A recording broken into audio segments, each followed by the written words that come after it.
All right, listen up. We're mapping a heart attack right now.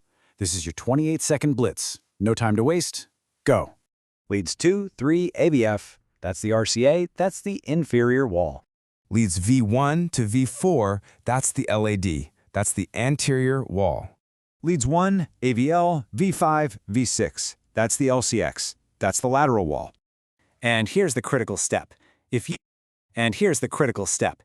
you see elevation in 2, 3, and AVF, you have to check V4R for a right ventricular MI. Because if you give that patient nitrates, their pressure is going to bottom out and you could lose them. That's the map, that's the save. Okay, before we break that down, a very important disclaimer. This is all for educational purposes, okay? It's for your board prep. This is not medical advice. You always follow your local protocols and consult with a specialist in a real clinical situation. Okay, whoa, that was a whirlwind. Let's deconstruct that. Dr. Collins, you called the leads cameras of the heart. So why do leads 2, 3, and AVF specifically see the inferior wall?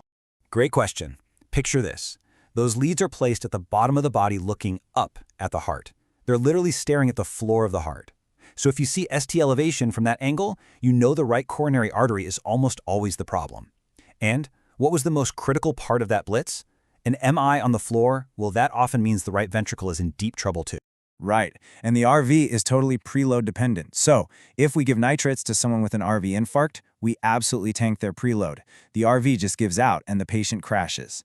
So, for an inferior MI with hypotension, the rule is give fluids, don't give nitrates. Is that it? That's it. And let me be perfectly clear. This is a rule you never, ever break.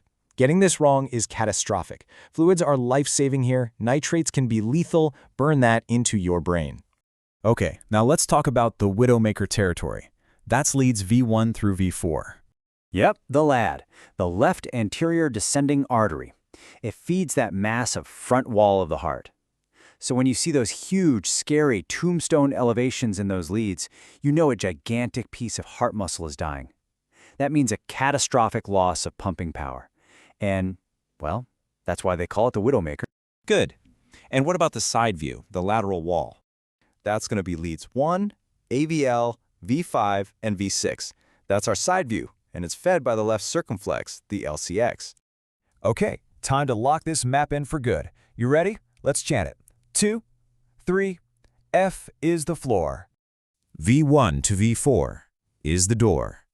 And I, AVL, V5, V6, they're way out on the side. So they're the sticks. Floor, door, sticks. Sarah? Got it. Map's locked in.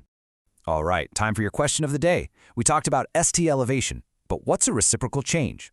Specifically, if you see ST elevation in those inferior leads, where would you expect to see ST depression as a kind of mirror image?